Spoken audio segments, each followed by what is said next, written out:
Well, everyone, welcome to the NeuroBiz Academy podcast. I'm your host, Tim TC Collins. You're in for a treat. I have my main man, Jess. He is a seasoned business consultant, a great man of faith, and he has an incredible mission of making people smile everywhere he goes. Can you tell everyone who you are, what you do, and give us a perspective on how to be excellent in life? Oh gosh, that's a big ask. You were like, tell me about yourself, and then tell us how to. Well, we'll start there. Let's start with number one. Question number one. So, I gave you 3 questions. Yeah. So for myself, Jess Collicott, I have been in the Omaha area for several decades. Consider it home. It's where I've married my wife. It's where I've raised my family, and so I love the Omaha community. I am at an interesting place where I've got a history of having been involved in technology consulting, doing project management, agile work, client relationship management, a lot of different roles. Can you tell us what is agile work? Because I hear that a lot. Yeah. I hear that term often, and I'm unfamiliar with it. I'm sure some of our viewers might be unfamiliar as well. So we could take a whole podcast just talking about that, because agile has been around as a set of values and principles for a long time, for a couple decades, I think. But it's been, I'll say, kind of diluted into practices where that wasn't the intent. The intent wasn't that agile is practices. The intent is that agile is values and principles that get lived out. And so in the olden days, back, I got a few years on UTC, but in the olden days, the whole software development process was very, if you're a business person working with IT, it wasn't collaborative.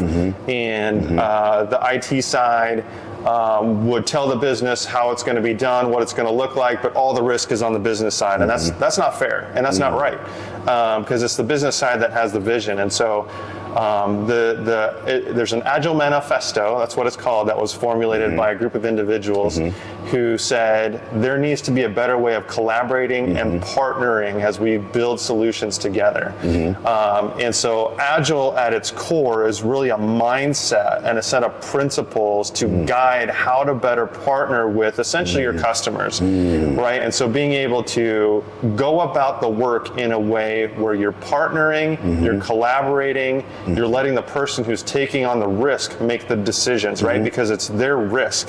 So put them in the driver's seat and then give them the visibility, the transparency, the collaboration they need from you as the person helping build the solution to be able to be successful and to build that work. So there's a whole 12 principles. There's frameworks that have come out of that that I really value a lot. Kanban, Scrum. Scrum's my favorite for big projects. But really, Agile is a mindset and a set of values. That's very vague. I get it, especially if somebody's like, just give me the detailed task. Enough to me. Yeah. So look it up. Agile Manifesto. Look it up. That is the lens that should be applied for cross-functional projects to be able to be successful, in my opinion. So Jess and I, we met at the Leading on Purpose conference exactly a week ago on Thursday, and it was an incredible, one of the most impactful experiences. That's great. And Josh Dossler did a great job giving us this perspective on how to lead with purpose. What stood out to me the most was he talked a lot about Romans 12:8 and taking leadership seriously. Can you expand on that concept, taking our leadership seriously and what we can do to be our best? Yeah, I like that. Thank you. And I want to say, I just want to give a shout out, because that was my first Abide conference, the Lead on Purpose conference. And I want to give a shout out to Justin Albrecht. Justin, I think I said your last name right. Thank you for helping me with that. Justin made it possible for me to go. So I really appreciate being able to meet many people there who I would love to name drop. But Josh's presentation was really powerful in that, one of the quotes I took away from him is I wrote it down, who you are becoming is the change you will bring. And so your question about the importance of leadership, as I think about leadership, for me, there are core tenets and principles that should be consistent in what a good leader looks like, how they go about leading, But the expressions of that may be different. Like just watching Josh, I was like, okay, Josh is a different person than I am, right? Like TC, I feel like you and I actually have a lot of commonalities in how we see and engage with people. I just feel it. With Josh, you know, he's more driven and I can tell he's got a different expression, yet I feel a lot of the same core values there. And so I think leadership, as I think about leadership, there's a couple things.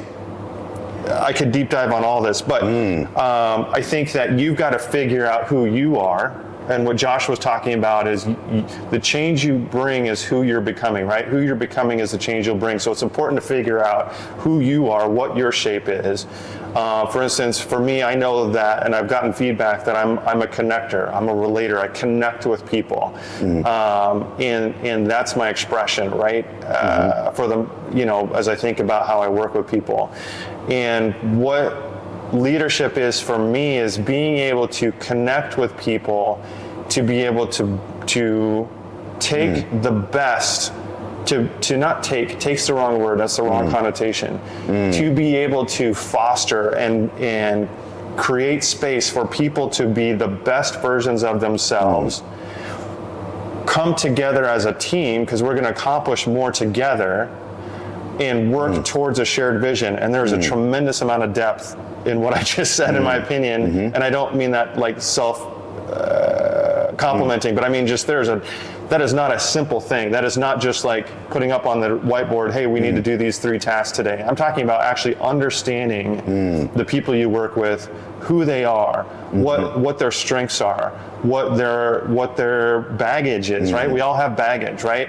How to free people up to bring the best they have towards what we're working towards together, whatever that shared vision and that shared purpose is. So there's a lot of people who say leadership is influence. Yeah, but that's really simplistic in my mind. It is, but it's not a full picture, or you know, different flavors of what leadership is. But I really think what I just described is kind of encapsulating it for me at this time. Does that help? Okay. That was amazing. You know, when it rains, it drips on all of us. Rain in this scenario is challenge, obstacles. Yeah. Everybody experiences hardship. However, when you're in a leadership position, you still are called to perform at a high level. Yes. How do you muster the energy to keep going when you don't feel like it? That's a great question. I've experienced that. I've experienced a season of life where I didn't feel aligned to choosing my words here. I didn't feel fully aligned all the way through, right? If you think about alignment, I felt 100% aligned to the people I support. I didn't feel aligned going the upward direction, if that makes sense. And so for me, what I had to do during that season of life, and you know, I'm just gonna be straight with you and very honest. I don't know, would I do that season of life again? Yes, I would not erase that season of life. Would I purposely, consciously go live out that again? Gosh, I'd have to really have a strong reason why.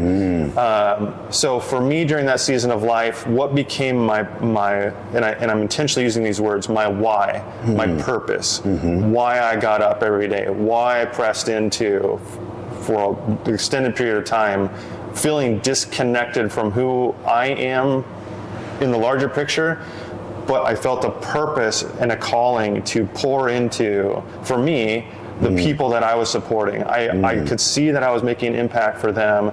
I could see that I was helping them grow. I could see that I was creating the space for them to grow in their confidence of their skill sets and become better people, not just professionals, but better people. And that was highly compelling to me and became my why.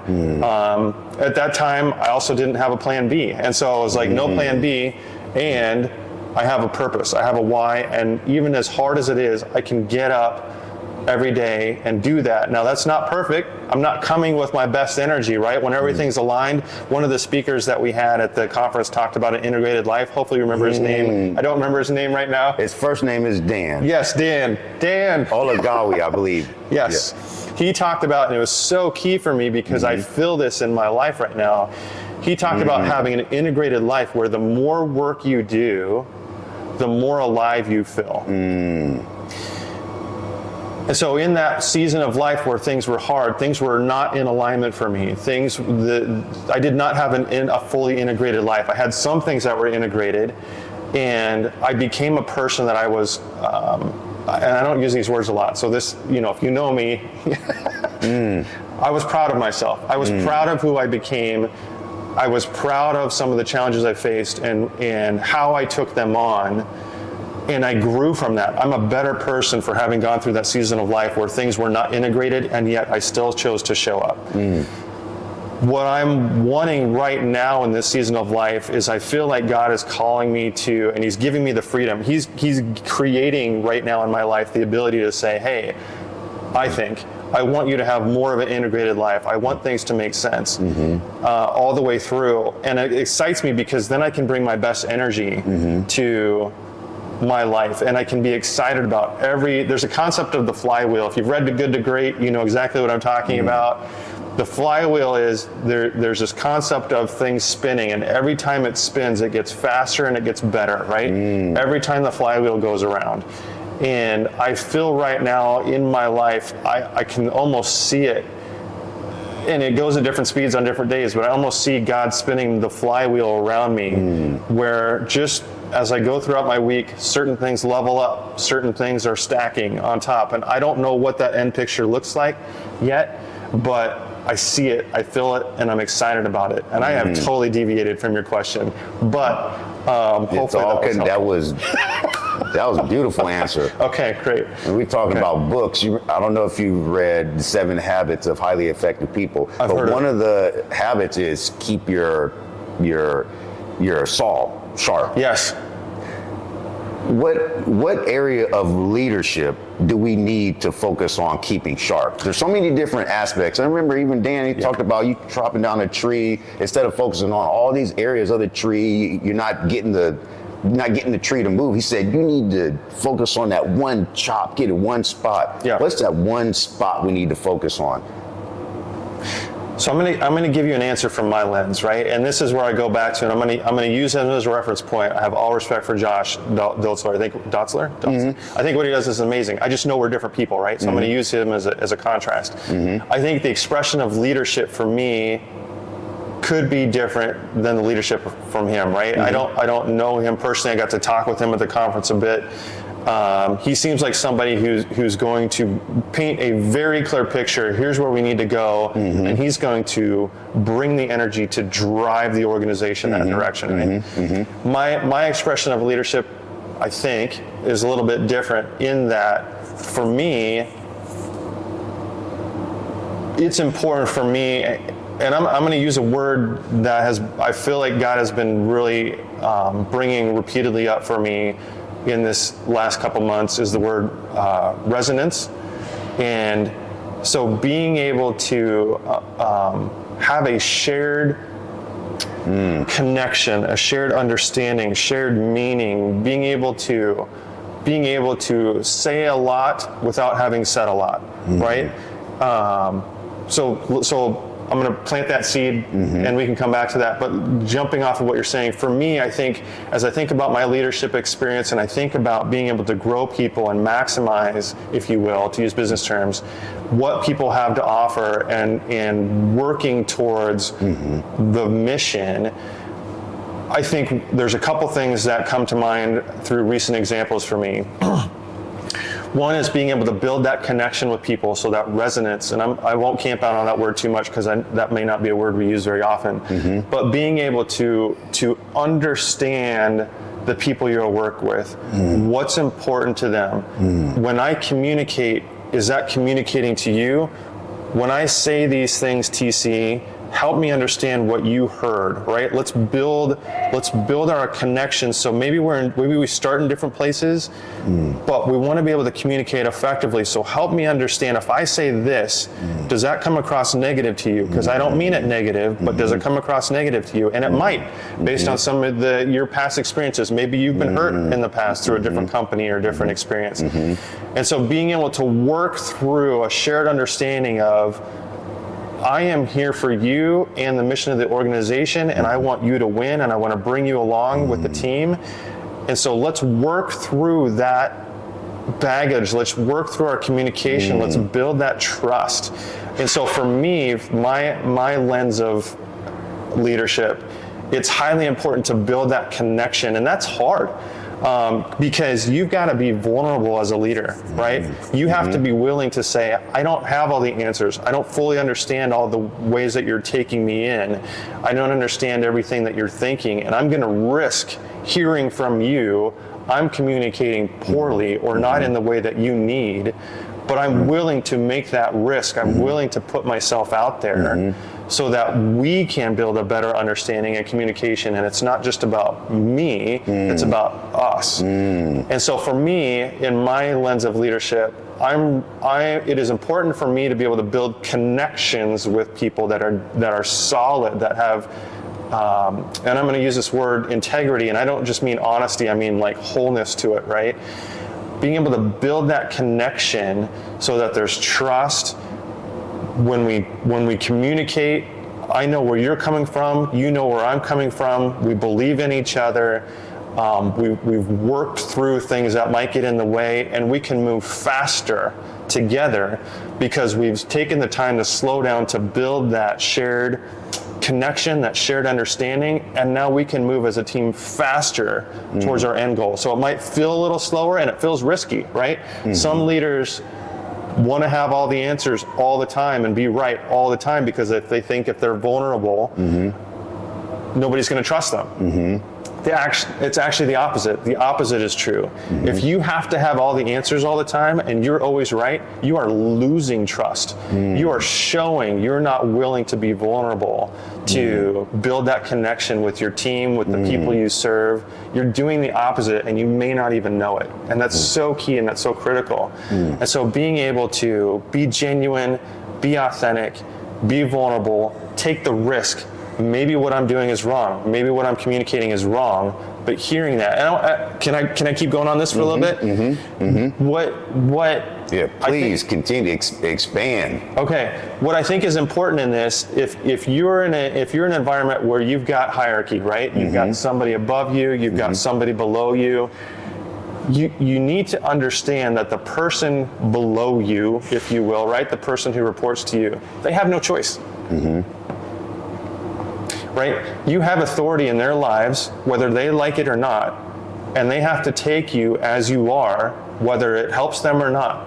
And so the responsibility, the onus to make that better, that's on you. That's on you as the leader, because that's where if you think about somebody who is thinking, gosh, my leader, my manager, whatever term you use, they're not connecting with me, they're not hearing me, I don't feel like they're landing with me.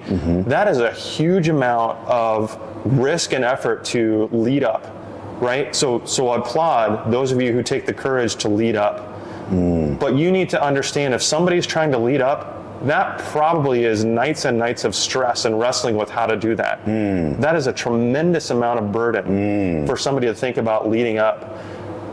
Can we talk about that even more in more detail? Because the more you go up in leadership, that means you have to give up. You go up, you have to give up. And that also comes with criticism from other people who might not understand the moxie it takes to make tough decisions, not just for yourself, for everyone. That's difficult. How do you maintain your mental and emotional health when you're in that position of making tough decisions for yourself and for the team you've been called to serve? Yeah, that's a great question, and there are books and books that have been written about it.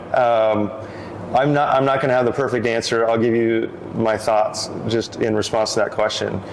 So I think what's important and what became very important for me in my leadership career, and I'm not saying I haven't been an executive of a billion-dollar company, right? That's just not my experience. But I've had the experience of having to be in hard business situations that I didn't like the situation. The situations forced me to come face to face with how am I going to treat people? Am I going to treat people in alignment with how I want to treat them or not?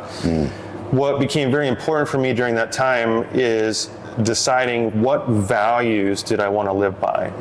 What values did I want to filter all of my decisions through? And the pace of things sometimes doesn't give you the time to just really lay things out and strategically map out, here's how my actions are all perfectly going to fit together. That doesn't always come about. But if you can choose, I want to hold these values, and these values are the filter, I'm going to take my actions as they come, even sometimes immediate actions, you will be anchored and grounded to who you want to be, even if you aren't sure yet how all the pieces are going to come together. So for example, for me, I'll just give you an example. There was a period of time where I had layered upon layered upon layered of just hard things for me, right? Given my experience in my leadership journey. And in that moment, I decided what was really important for me are two values, and this has expanded since then, but two values. One was compassion. I want to have compassion for everyone that I'm working with, right? The employees, the team members, the clients, myself, right? To a lesser degree, that's just how I'm wired. But for everybody, I want to have compassion, but it's not just compassion. And I always feel like I need to clarify what this means. I want to have compassion and I want to have integrity. Integrity. And I always clarify, that doesn't mean just being honest. That means having a wholeness, a completeness, a sense of, from your perspective, I'm holding your integrity, right? And I'm holding my integrity, and I'm holding my employer's integrity, and I'm holding a partner's integrity and our client's integrity, and trying to bring a combination of compassion and integrity. And if I can live in a way where I'm bringing those things together in that season of life, I felt like that is going to guide me, and it did. And so being able to decide what values are important, and you need to think through that. What values are important to help you guide all of your actions? Because you're not going to have a perfect project plan. You're not going to be able to have hours and hours to think through every decision every time. But what guides you in your decision that helps you become the person you want to be, and the leader you want to be, the organization that you want to be. Really, that's why companies should have values, is so that people can make better decisions. Decisions manifest through your values. Yes, they should. They should. That's amazing. We have one more question. Okay. We could be here all day. I could be here all day, yeah. You're amazing. I appreciate having you here, but that was such great wisdom. Thanks. So many great words of wisdom. If you could model your leadership after any Marvel or DC superhero, who would it be? Oh, I love this question. I love this question. There's TC. Iron Man. Gosh. There's Thor. Kind of looks like Thor. No, you do. You got the Thor arm. But I'll let you answer the question. You know, it's funny you asked me that, because I've thought about that, and actually for a period of time there was a team I was on where we took on the personas of Marvel characters from the MCU. I'm going to tell you why I sigh. Here's why I sigh. I feel like there's a flavor of me that says I should be Captain America. But I don't know. There's something about, I really like Captain America. I respect him. I think he's awesome. Yet, I wish he'd have a little more fun. I wish Captain America would have a little more fun, you know? That's the burden of leadership. While everyone else is having fun, sometimes you have to separate yourself from the pack and do what's necessary, do the work that no one else is willing to take action on, and it's not always fun. And sometimes you look like like a stickler. But that's the mantle of leadership. I do believe you still need to have fun and enjoy yourself. I got a better answer. Can I give you a better answer? Leadership is challenging. Okay. But it's necessary. It is. So yes, there's a lot about Captain America that I respect a lot, and yet as I think about, is that me? I'm like, oh, I don't know. There's things I like about you, because you put you're selfless and you put others first. That's awesome.